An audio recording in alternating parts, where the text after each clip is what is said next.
안녕하세요. 저는 경기도 주민인 40대 주부입니다. 10살 차이 나는 여성 남편과 결혼을 해서 아들 하나 딱 낳고 산지 20년이 훌쩍 지났네요. 길었던 세월만큼이나 그 사이 저는 저대로, 남편은 남편대로 흰머리가 났고 얼굴에는 어느덧 나이가 묻어 나타나고 있고요. 아들은 걱정했던 군대까지 무사히 잘 다녀와서는 이제 복학해 다시 마지막인 대학교로 다니고 있습니다. 제 밥그릇은 알아서 챙겨 벌어먹고 살 만큼 얘가 똑부러지고 야무져서 성인이 되고 나서는 저희가 등록금을 대주는 것 말고는 정말 용돈도 제대로 쥐어준 적이 없었어요. 먼저 알바며 과외며 이것저것 용돈으로 쓸 돈벌이를 한다고 바쁘게 살아준 아들 덕분에 겨우 대학에 보내놓고는 자식 농사가 다 끝났다며 여유로 가져볼 수 있었죠. 그걸 저희 아들도 가장 바랬던 것이었고요. 남편과는 6살 차이가 나다 보니 어쩔 때 참 다 늙은 할아버지 같기도 한데요. 그런데 또 어쩔 땐 우리 아들보다도 못한 철없는 둘째 아들도 같기도 합니다.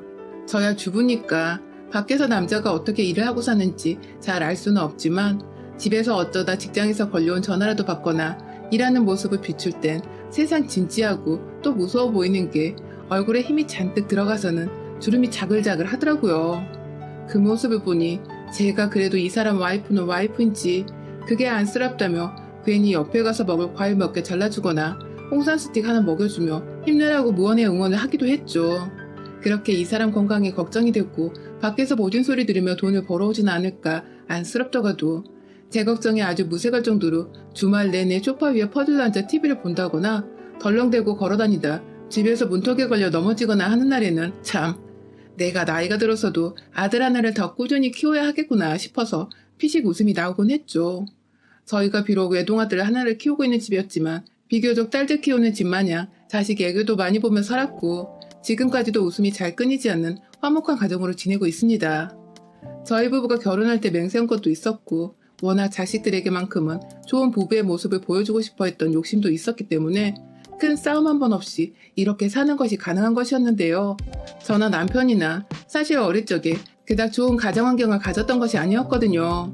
저희 부모님은 제가 아주 어릴 적에 이혼하셔서 전쭉 성인이 되어 독립을 할 때까지 아빠의 손에서 자랐습니다.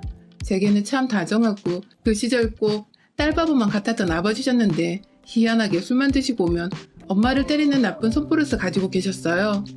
어찌나 사람이 180도 변해버리는지 그 술 기운에 와이프를 때리다 결국 와이프가 집까지 나가버리게 만들었고 아빠는 그 후에도 정신을 못 차리고 술을 마셔대다가 결국 새벽에 혼자 도로 위를 걷다 아찔한 교통사고를 당하시며 다리를 다치신 바람에 제대로 된 일자리 하나를 구하는 것도 힘들어졌죠. 엄마는 집 나가 연락이 없는데 아빠는 사고를 당해 다리를 절룩거리시니 저는 중학교에 들어가기도 전이었는데 완전 소녀가장이 되어버리고 말았었습니다. 천만다행으로 작은 고모가 어찌어찌 먹을 걸 늘 챙겨주시고 학비도 대신 대주시며 저희 엄마 아빠 노릇을 모두 다 해주셔서 급한 불들은 겨우 끄며 살았는데 제 인생은 정말 하루살이의 것만 같았죠. 다음날에 무슨 일이 또 벌어질지 모르는 걱정이 만연한 삶을 살아가며 어릴 적부터 전 참 주눅에 들어있었고 또 남 눈치 보느라 내가 원하는 것을 제대로 말해보지도 얻어보지도 못하는 인생을 살았어요. 이런 환경에서 살아남기 위해서는 가진 게 없으면 무조건 공부라도 열심히 해야 한다는 작은 고모의 말씀을 정말 인생의 명언으로 새기면서 미친 듯이 안 되는 머리를 쥐어짜며 공부에만 매진했습니다. 타고난 머리 재능이 없어서 남들 하는 만큼 따라잡아 보겠다며 밤새도록 교과서가 닳도록 외워댔고 그렇게 중하위권 성적을 쭉 유지하던 저는 어느 순간 상위권 언저리에 들어가 있더니 결국 고등학교 졸업할 땐 저희 학교에서 5손가락 안에 든 채로 졸업을 했습니다. 대학도 좋은 대학을 갔고 무조건 돈을 잘 벌 수 있다는 취업하기 좋은 학과로 진학을 해서 무사히 졸업까지 휴학 없이 해냈어요. 당연히 경제적 여유가 없었기 때문에 남들과는 어학연수나 해외여행은 꿈도 꿀 수 없었고 그만큼 내가 뭐라도 더 해내야 한다는 압박감에 그 어릴 때부터 알바를 뛰며 자격증이란 자격증은 모조리 따놔서 제 딴에 할 수 있는 스펙을 키워 졸업을 했어요. 덕분에 좋은 직장으로도 취업을 할 수 있었고요. 한순간도 제대로 여유를 느껴보지 못한 채 살다가 취업을 해서 돈다운 돈을 벌어오니 정말 꿈만 같았습니다. 그제서야 태어나 처음으로 제 인생의 안정감을 느껴보며 오로지 앞으로 얻을 수 있는 꿈으로만 가득 채웠어요. 마음에 여유가 생기니 그간 쭉 거절해오던 학교 친구들과도 또래 여자들처럼 카페에서 만나보기도 시작했고 오죽했으면 제가 취업을 하고 나서 제가 영화관에서 영화란 걸 처음 봤었을까요? 옆에서 친구들은 재밌다고 껄껄대고 웃고 있는데 전 혼자서 눈에 눈물을 머금은 채 영화를 봤었습니다. 앞으로는 종종 이렇게 친구들 삶의 반만이라도 따라해보면서 평범하게 지내보고자 그날 영화관에서 다짐을 했었죠. 비록 고모에게 빌려온 학비를 갚아드려야 했지만 전보다 훨 웃음이 많아지고 마음에 활력이 생긴 그 시절 제가 남편을 처음 만나게 되었어요. 한 대형 엑스포 같은 행사에서 서로 다른 회사들이 어울려 모여있던 그때 오고 가다 저희 학교 선배를 만나게 되어 인사를 나누던 중 자연스레 선배가 다니던 회사의 상사와 얼굴을 트게 되었는데요. 바로 그 사람이 우리 남편이었죠. 딱히 첫 만남부터 서로에게 스파크가 튄 건 아니었지만 이틀간 열렸던 그 행사에서 저희는 이틀 내내 마주보고 대화를 나누며 나름대로의 친분을 쌓게 되었고 행사가 끝나고 나서는 선배를 포함해 함께 어울려 몇 번 만나다가 결국 저희 두 사람이서 둘만의 만남을 갖게 되며 누가 봐도 연인인 것 같은 사이가 되었어요. 연애를 하면서 뒤늦게 남편이 털어놔 알게 되었던 것인데 우리 남편은 제가 말하는 게 그냥 다 웃겼대요. 뭐가 그리 신나는지 싱글벙글 웃기만 하는 저를 보며 기분이 좋았고 그래서 단둘이 시간을 꼭 가져보고 싶어 먼저 따로 만나보자고 이야기를 꺼내봤다 하더라고요. 때묻지 않고 그저 사랑받고 잘 자랐을 것 같은 여자인 줄 알고 대시를 했다는 남편의 말에 사실 좀 뜨끔하기도 했었습니다. 전 산전수전 다 겪고 그 자리에 있었으니까요. 혹여나 싶어서 남편에게는 사귄 지 2달도 되지 않았을 때 저희 가정사에 대해 고백을 했습니다. 귀한 여자를 만나고 싶은 거면 시간 들이지 말고 지금이라도 떠나가게 하려는 생각이었죠. 우리 사이가 더 깊어지기 전에 말입니다. 하지만 저의 고백을 듣고서 남편은 오히려 솔직하게 말해줘서 고맙다며 제게 자신의 어린 시절 얘기를 들려줬어요. 그건 제 인생만큼 어쩌면 그것보다 더욱 가관이었죠. 남편 말에 따르면 부모님이 모두 계셨지만 부모가 이혼한 것만도 못한 환경에서 자랐다고 합니다. 아버지는 저희 아빠만큼이나 알코올 중독자셨고 어머니는 여기저기 바람을 피우고 다니는 불륜이었다고 하더군요. 하도 부모가 집 밖으로 술 마시러 바람 피러 나돌아 다니니 늘 집에서 남동생과 함께 둘이서 시간을 보내야 했고 그 바람에 아빠를 대신해 소녀 가장이 되어야 했던 저처럼 남편도 어릴 적부터 남동생을 지켜내기 위한 소년 가장이 되었었더라고요. 저와는 달리 타고난 머리가 좋았던 건지 대학은 전액 장학금으로 입학과 졸업을 했고 저희 회사보다도 솔직히 더 좋은 회사에 입사를 했어요. 입사 후에도 아버지가 술 때문에 하도 돈을 달라고 해서 그간 졌던 집안 빚을 청산하는 것도 모자라 부모 뒷바라지를 해주느라 돈을 제대로 모을 수가 없었는데 무슨 장난인지 그러다 아버지가 개사를 하셨다는군요. 한겨울에 술 마시고 길거리에서 아무렇게 드러누워 주무시다 말입니다. 그렇게 돈 나가는 아버지가 돌아가시니 더 이상 돈 나갈 일이 없어 그때부터는 저축을 착실히 할 수 있었다고 씁쓸히 말하는 남편의 모습이 참 듣고 나니 눈물이 주체할 수 없게 흘러내리더라고요. 둘 다 무슨 기구한 운명을 타고 나서 이렇게 어렵게 살았나 싶어 말입니다. 이 얘기를 들으니 이 사람은 내 짝인가 싶더군요. 동정심이 아니라 어렵게 살았으니 이제라도 서로가 옆에서 힘이 되어 정말 으쌰으쌰하며 잘 지내자고 우리는 좋은 가정을 만들어 자식들에게 좋은 모습만 보이고 살자고 서로 참 뜻이 맞았거든요. 그렇게 결혼을 하고 나니 제가 생각했던 대로 남편은 오랜 시간 동안 제 곁에서 누구보다 든든하고 또 아들 같기도 하지만 그런 모습마저 보듬어주고 더 사랑해주고 싶은 그런 남자였습니다. 남편에게도 저도 의지하고 싶은 여자였을 테고요. 시어머니는 결혼식 때 모습을 보이시곤 금방 새로 사귀게 된 남자를 따라 어디론가 훌훌 사라지셨어요. 무소식이 희소식인 거라며 걱정하는 저를 달래는 남편은 오히려 너무나 태연했고 그런 남편 따라 저도 거의 잊고 지냈어요. 그 사이에 아들도 낳았고 아들을 키우면서 정말 바쁘게 살았고 간간히 밉지만 안쓰러운 친정아빠 용돈에 작은 고모 용돈도 챙겨드리며 제 딴에는 이렇게만 살면 아쉬울 것이 없겠다 싶을 만큼 치열하지만 작은 행복들까지 다 챙겨가며 살았습니다.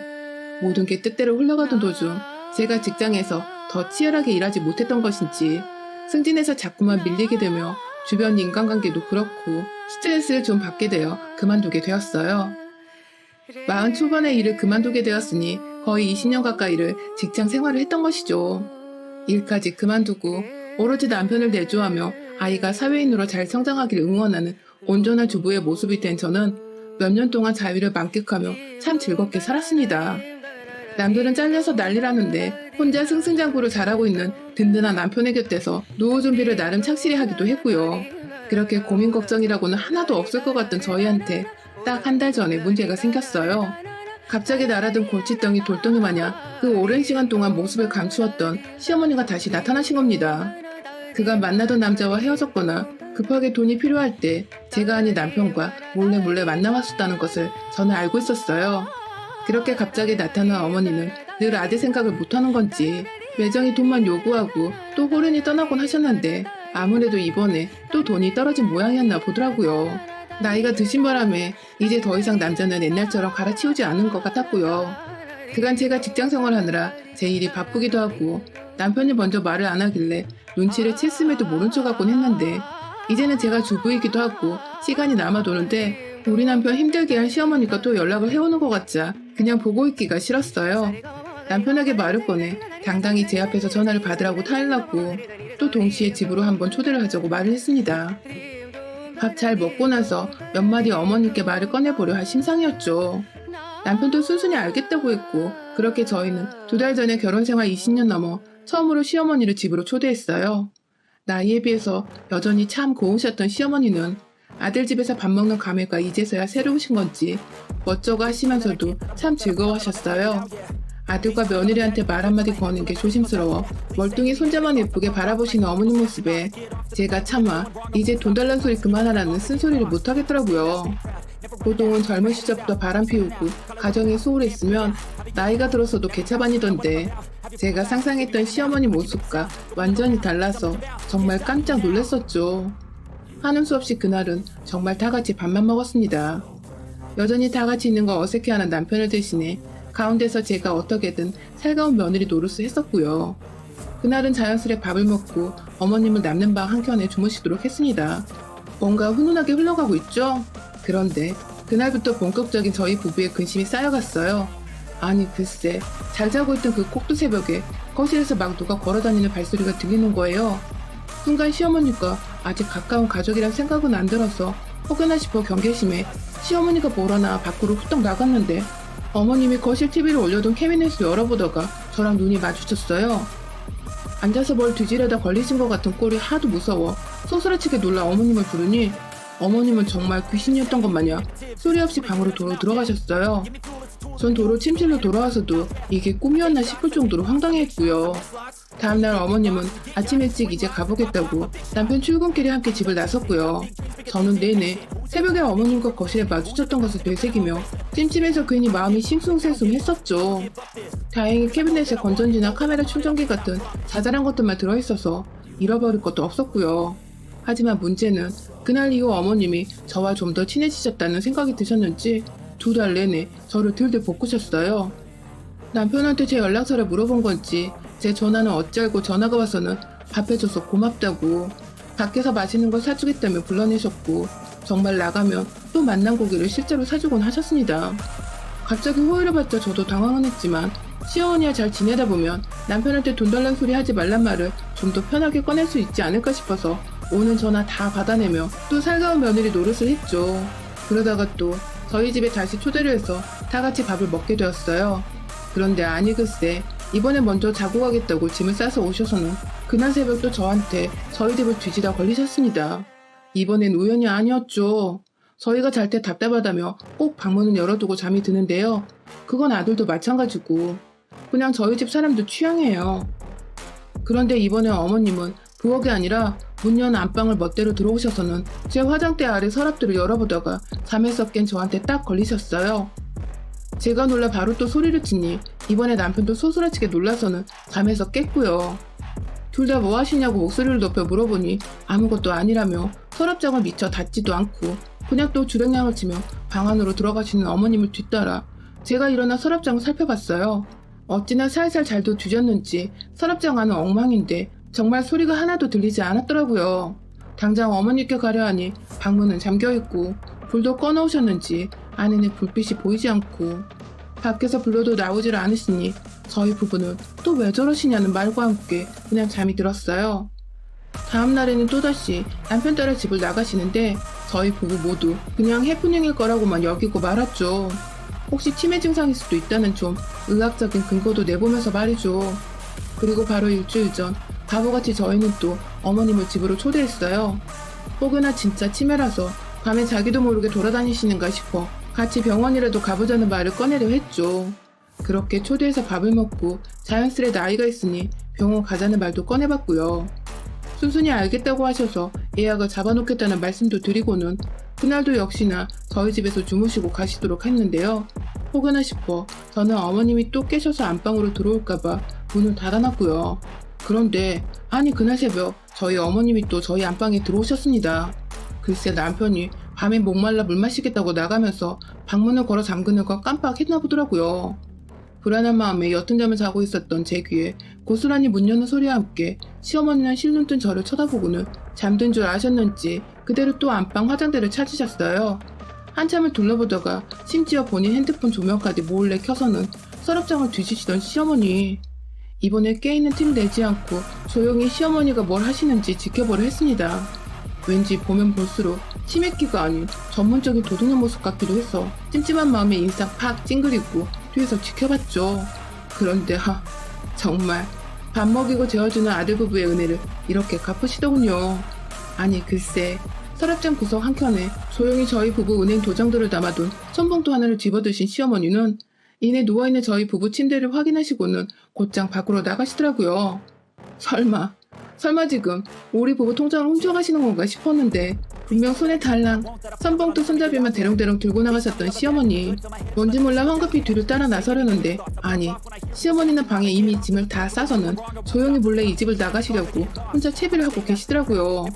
발 뒤꿈치까지 들어올리는 치밀함을 보이신 시어머니는 그대로 신발까지 신으려고 고개를 숙이시던 그 순간 제가 지금 뭐 하시는 거예요? 하며 괴성과 함께 거실불을 확 켜버렸어요. 못 볼 사람 본 마냥 놀라 자빠진 시어머니는 너구나 태연히 잠에서 깼냐며 집에 먼저 가려 했다며 말을 애두르시는데 그 모습이 정말 난 도둑년이더라고요. 뒤따라 또 새벽에 깨서는 밖으로 나오는 남편과 아들을 뒤로 한 채 시어머니 가방을 뒤져봤습니다. 제가 봤던 그 우리 도장이 든 천봉투가 고스란히 나왔어요. 봉투를 들고 남편을 쳐다보니 남편도 사태 파악이 되었는지 쌍심지를 켜고 자기 어머니를 노려보더군요. 그때 제가 가방을 뒤지다가 그만 우리 통장까지 발견하고 말았습니다. 이제 보니 시어머니는 이미 한 달 전에 저희 안방에 들어와 서랍장을 뒤지다가 처음으로 통장을 먼저 획득하셨고 도로 도장까지 확실히 획득하기 위해 다시금 저희의 초대를 받고 저희 집에 오셨더라고요. 역시 이번에도 돈이 궁해서 그래서 남편을 찾아왔고 호의를 베푸는 며느리를 보며 이게 웬 떡이냐 하셨던 것입니다. 제가 통장을 쥐어들자 시어머니는 본인이 저지른 짓이 민망하셨는지 오히려 더 큰 소리를 내며 감히 어른 가방을 뒤지고 도둑년 취급을 했다고 막 화를 내셨어요. 제가 일부러 가방 안에 통장과 도장을 넣어놔서 아들과 엄마 사이를 갈라놓게 하려고 했다며 천하의 못되는 취급을 하시더라고요. 예로부터 며느리가 집안에 잘 들어야 한다고 했는데 절 보니 딱 그 속담이 떠오른다나 뭐라나.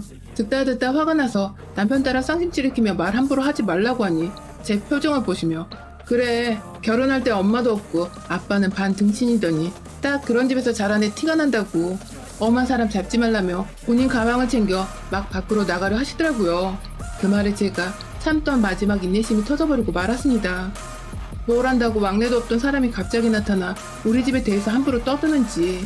엄마도 없고 반 등신인 아빠한테서 자랐다는 소리에 제가 그간 꺼내고 싶지 않아 했던 제 치부가 모조리 드러나는 것 같아 화를 주체할 수가 없더라고요.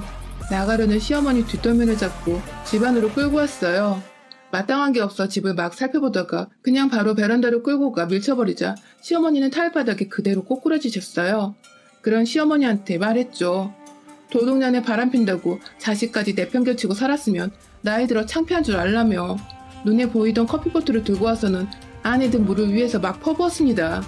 옆에서 아들은 말리고 남편은 본인이 더 수치스럽다며 그냥 하는 거 마저 하라는 눈빛을 보내는데 그 모습에 힘이 나서는 커피포트 내팽개치고 냉장고 문 열어 안에 든 냉수 든 물통을 가지고 나와 확 또 부어버렸네요. 통을 든 제 손도 얼음장 같은데 그 물세례를 당한 시어머니는 추운 밤 베란다 타일 위에서 산물세례까지 당하며 벌벌 떨고 있었고요. 그런 시어머니를 이젠 가실 때가 되었다며 또 멱살을 끌고 와 원하셨던 대로 집에 가시도록 현관 밖으로 쫓아냈습니다. 요즘 정말 밤이 춥거든요. 훔치려던 통장과 도장은 뺏긴 채 찬물세를 실컷 당하고는 벌벌 떨며 새벽에 쫓겨난 시어머니는 밖에서 옷이라도 하나 쥐어주라는 뻔뻔한 말을 하시는데 눈이 안 풀려 현관 열고다가 그 복도에서 남은 찬물 한 통까지 말끔히 물폭탄 투하를 하고 쫓아냈네요. 그날 시어머니는 제대로 며느리한테 폭살을 당하셨다 생각하셨는지 또 잠수를 타시곤 연락이 없습니다. 그 덕엔 이번에 남편도 시어머니한테 돈을 뜯기지 않았고 저희는 저희대로 우리 통장도 사수로 했고요. 남편은 대신 그간 끊어내지 못했던 자기 엄마의 실체를 알고서 와이프인 제가 딱 인연을 끊어줬다고 생각을 하는지 저에게 고마워하는 눈치예요. 아들은 제 괴력에 놀래 한동안 충격을 받았다며 놀란 반과 응원 반으로 그딴 소리 하는 할머니는 할머니도 아니라고 제 편을 들어줬고요. 저희 돈으로 뻔뻔하게 뭐에다 쓰려고 했는지는 모르겠지만 참 간도 크게 처음 들어와 본 아들 집에서 뭘 훔쳐나갈 생각을 한 시어머니 참 답도 없죠? 이런 인간들한테 물폭탄에 냉수폭탄을 해줘도 우리 더 아깝더라고요. 그래도 속 시원하게 골치 아팠던 집안의 혹을 떼버린 것만 같아 정말 개운해 죽겠습니다. 요즘. 여러분의 생각은 댓글로 남겨주세요. 오늘도 시청해주셔서 정말 감사합니다.